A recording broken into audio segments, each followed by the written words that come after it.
Hi, everybody. Hi, everyone. Welcome back to Lush Life, No Labels. I'm Michelle. And this is Alfredo. I know that we've been MIA, that it's been a while, and we've been slacking with Yes, getting so on these sorry. podcasts, and we want to apologize, but had a lot of job, career, professional things waysiding us from the podcast. But they're all sorted, so we'll be back with our regularly scheduled programming. Yes, we're back. And do you feel refreshed, Alfredo?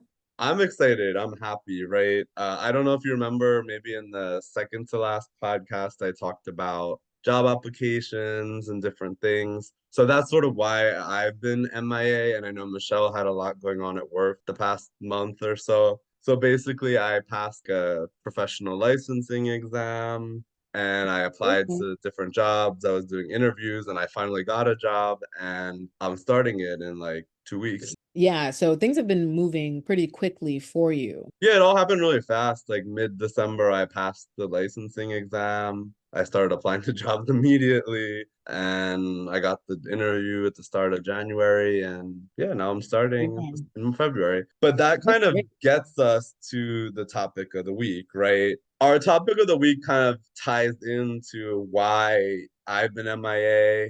I was really busy with job applications and all that kind of stress that comes with that. But basically, I got the job, and last week I had to resign and give my 2 weeks notice. And that's basically our topic. Yeah, so can I ask you, when you gave the notice, how nervous did you feel? I was actually really nervous, and I'm sure this is relatable to everybody because then at some point you've had to quit a job and move on and have that uncomfortable conversation where you tell your boss, "Hey, I'm leaving." So yeah, I was really nervous. I felt like I had come out of the closet again or something. Like that's how it felt like. It's like I did that like over 10, 13 years ago. But well, it was like I got the call from the job I applied for and I accepted the offer. And then the next day I said, okay, well, I need to give the 2 weeks notice as soon as possible because HR from the new job is going to reach out to HR from the old job. So I have to give this notice to get it through. And I was a little bit nervous about having that conversation and breaking the news to my office just because Mhm. it's a hard conversation to have with people about leaving, right? For sure. But it is something that I personally have done more than once for jobs. And I asked you if you were nervous because I remember being nervous each of the times that I gave my notice, even though I was resigning. And at that point, I had had it with those jobs. So there was no reason for me to be nervous, but I think that having that difficult conversation with people that you've been working with for however long is definitely nerve-wracking, no matter who you are. For sure, because it's uncomfortable and it's kind of like you're telling them, I'm not staying here anymore for whatever reason it may be, and I'm moving on, and everyone else is staying there, or they're staying longer than you are. Yeah, exactly. I actually, one time I went after I gave my notice, I kind of was thinking, like, I wonder what they're going to say when I leave. Michelle, I know you've resigned from multiple jobs. Do you Yes. remember that feeling where it's you give the notice, you have that uncomfortable conversation with your supervisor, and then what is it like in the office once everybody knows that you're leaving? It's awkward. That's really how I can describe it. It's awkward. And maybe for me, I get anxiety. And so if in my head, I'm like, oh, every time they talk to me, this is what they're thinking about. And actually, at one of those jobs when I was leaving, people they would say it. Oh, you do this, or, we're gonna transfer this over to you because because Michelle's leaving. Or they would just talk about things that would happen in the future, but then call it out about the fact that I was leaving. And it just made things way more awkward. And I think once I give my notice, though, I'm kind of ready to get out of there. It's the notice was more of a courtesy, but it's like clearly I'm done with this job. That's why I'm trying to leave. So, Yeah, no, that's how I feel now, where it's like it's one of those things where like you have a date in mind. Like 2 weeks is long enough that it can drag out. For me, like February 2nd is my last mhm. day. And I'm thinking uh, about it, thinking about it. yeah, But it's kind of nice though, because I don't know if you've started feeling this because you still have some, the closer you get, the less and less work that you have. Because they're like, well, this person's not even going to be here. We're not yeah, going to do I any felt new like things. I'm still trying to be a model employee. I don't want to be like one Of of those people where course. it's like I'm out, I'm gonna do nothing. Yeah, of course. You shouldn't slack off, but I personally have had less. I don't know if Yeah, you. but honestly, that's what makes it go by even slower because you're just sitting in an office counting the hours. Like, okay, okay, it's Tuesday. I only have Oh, 10 the more list is days far. here. Well, So I, it's interesting. This is what happened with me. I have, I would say, three coworkers that I'm close to that we Mhm. talk about personal things outside of work and they know me. So the fact that I was quitting, they weren't surprised about it at all. Like they were like, "Oh, we know this wasn't, the right fit for you and I'm happy you're moving on. I'm happy for you." But it's sort of like there are other people in my office where we're not close. They're not above me in rank, so I have no reason to tell them, "Oh, I'm quitting." But then everybody finds out. of course, because when the dynamic of the office is going to change, of course, everybody gossips about. I'm just dreading the actual last day with when Mhm. people come to say goodbye and everything. Did that happen to you? Like the Oh, actual last day where it's like, okay, now we're in the final stretch, but when it's like I the last, gotta say, I don't remember how those, yeah, I really don't remember.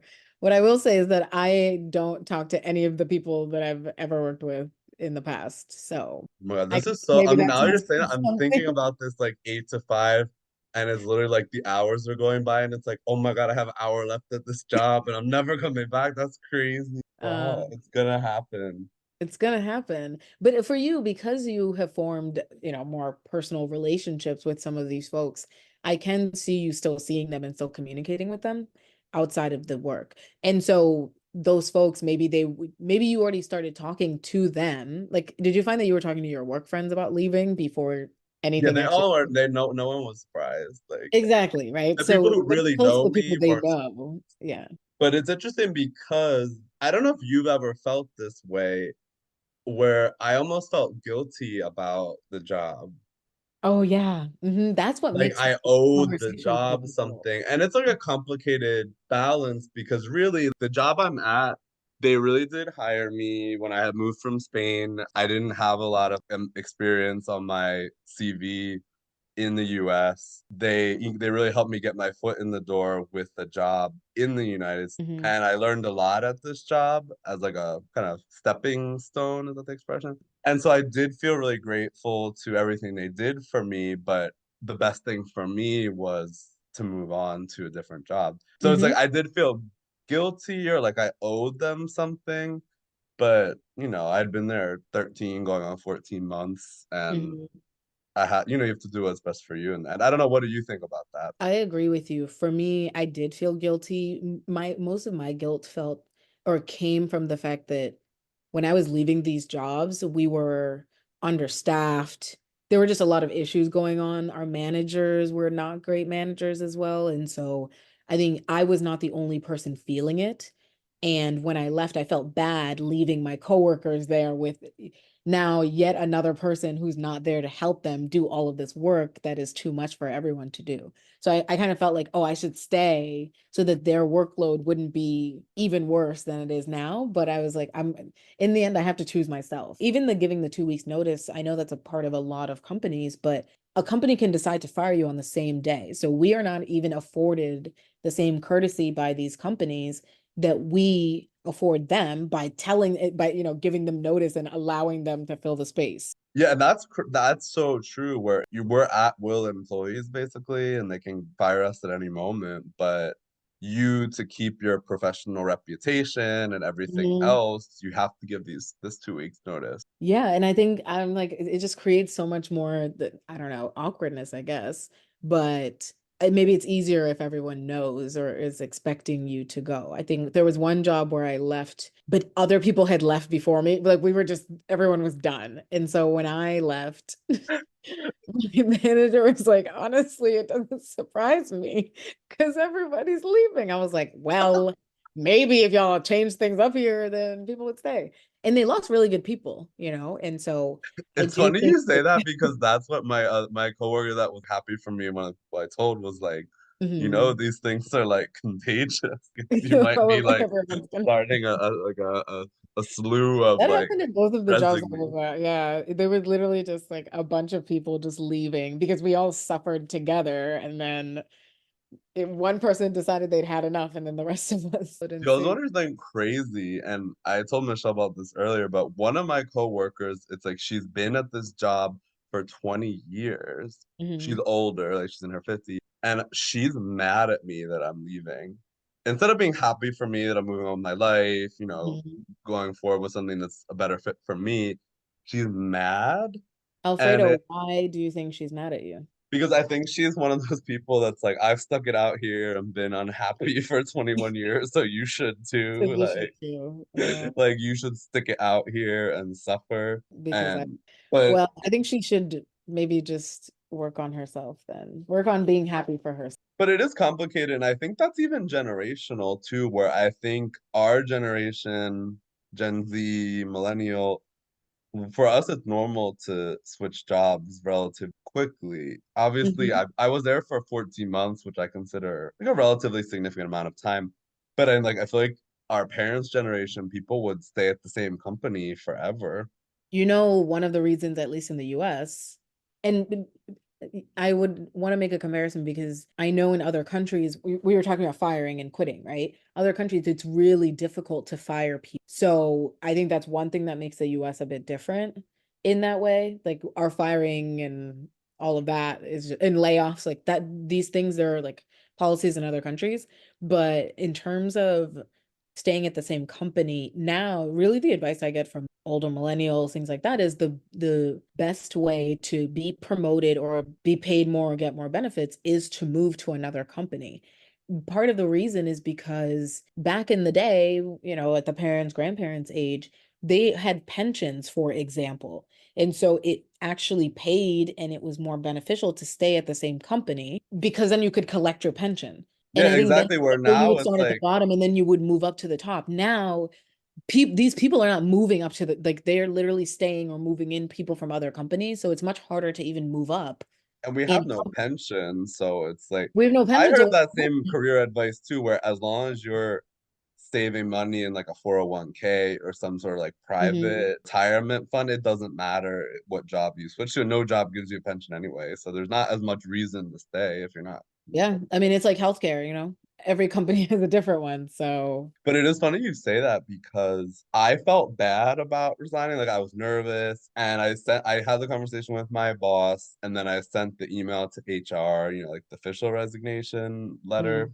And literally the same day I sent that, they had already posted my job vacancy. That's what I'm saying. We're all replaceable. But it's funny because our other friend who should come on the podcast eventually, he said, "Don't feel bad. Everybody's replaceable. They'll replace you." And then when I saw they literally had posted my job the It's same closer to the day job. that Like, I oh, well, resigned, like I was like, "Okay, I don't feel that bad. They'll replace me. yeah.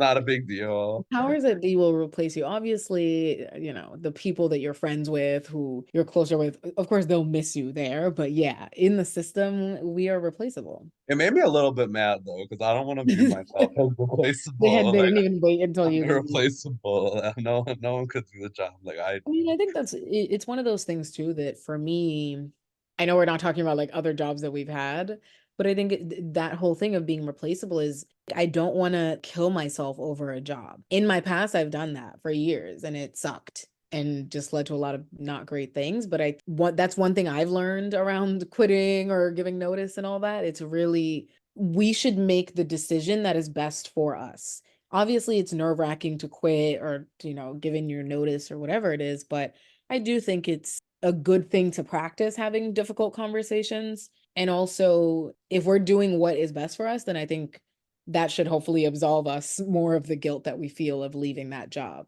No, and honestly, it felt good that I was able to have that difficult conversation or go to my boss's office and say hi, give a moment to talk and bring it up. And I wasn't excited about it, but I was able to do it and not be too nervous, and it went pretty well.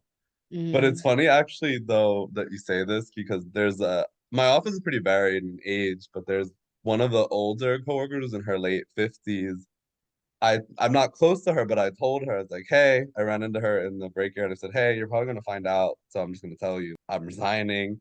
And she was like, oh, where are you going? What are you doing? And she's in her late 50s. And she told me, and she's so cool, she was like, I'm loyal to no employer. I'm loyal to my life and what my life holds for me. And like, you're young, go move Yes, on, have new experiences, do new things. That's exactly what you should be doing at your age. And it was so nice to hear totally. someone in their late 50s tell you that, Hmm. as I love opposed to that like, she you're said that. stupid, you should stay at the company forever till you Hmm. die. Which people will say. She's absolutely right. I think that's the type of encouragement that people should get, you know? You've put in the work and now you're making another step in your career. And I don't think anybody, it really comes down to that. I think in all fairness, even if somebody might be upset that they're not going to be able to work with you anymore, no one should be coming in the way of somebody else's in that way. Like if they feel like that's what they want to do next, then let them do them. No, but it definitely is a mix of feelings because it was a good first job experience in America and Mhm. I learned a lot and I do feel grateful to them, but then at the same time saying, you know what, this isn't challenging for me anymore. This isn't the job for me anymore. It's time for me to move on. To kind of reconcile those two things. That wasn't easy, but at this point, I'm super excited. It was funny I was so anxious about getting it off my chest and just like Mhm. breaking the news. It was like coming out again, like having to come Oh out yeah, you said that. of the closet or something all over again. And once I did it, I felt so relieved and I was able to get excited about the new job and the new life changes. And that's how I feel now. I was telling Now you're Michelle, out and proud. yeah, everyone knows my secret. Everyone knows your secret.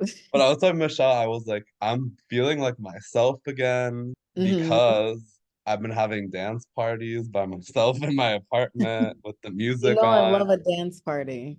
And when I was like so stressed out about work, it was like I Mhm. wasn't feeling like myself, kind You of. and I have talked about this, that music is something that, there's such a thing as music therapy, but music is something that I think helps us both, I think when we're in certain moods or feeling in certain ways as well. I think music Exactly. is And really energetic and it really brings life into me just by hearing songs that I enjoy. but that's exactly what I'm saying, where I'm not feeling like myself if hearing music that I like and dancing and feeling the music isn't something I want to do. I'm Mhm. feeling like outside of myself, and now every day is a dance party. So, in wrapping up that conversation about leaving jobs, I understand it's a new year. 2024 is upon us.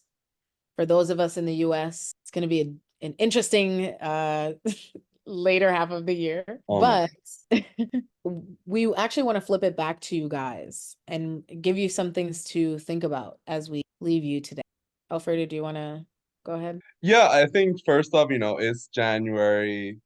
The new year just started, and I'm sure that everybody can relate to this conversation and what we just talked about, where you're at a job and at some point you move on, you find a new opportunity, and you go through this whole experience of giving notice and quitting and everything else, everything that happens. But have you thought about your current job, like where you're at professionally? Do you like it?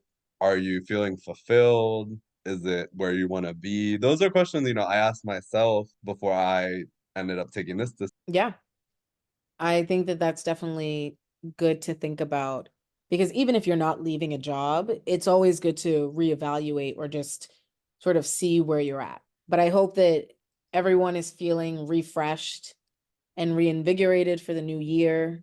And hopefully your jobs are not stressing you out already, but mine has already. So I hope everyone really eases back into work or school if you're still in school. Also, for listeners who have resigned in the past, I would encourage you to also think about that experience back and really think about how you felt in the moment. And if you were to resign again, would you go about it the same way?